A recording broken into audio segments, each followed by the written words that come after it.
Samantala, pinuna po sa Senado kung bakit hanggang ngayon ay wala pa rin pong napaparusahan o nakukulong kaugnay po sa agricultural smuggling, lalo na't itinuturong itong economic sabotage.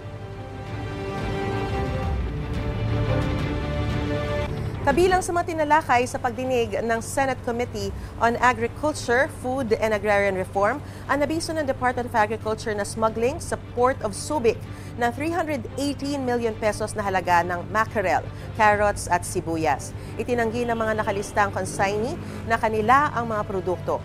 Nadiskubre rin sa pagdinig ang pagpapaupa umano ng import license. 500 pesos daw ang bayad kada pirma sa bawat container gamit ang ibang lisensya. Ayon kay Bureau of Customs Commissioner Ariel Nepomuceno, kung aabot ang halaga sa mahigit 10 milyong piso, paglabag na ito sa Anti-Agricultural Economic Sabotage Act. Ginisa rin sa Senado ang ilang broker na inaming may pinirmahan silang mga dokumento mula sa mga taong nakilala lang nila sa Pier. Gusto mo bang mauna sa mga balita? Mag-subscribe na sa GMA Integrated News sa YouTube at tumutok sa unang balita.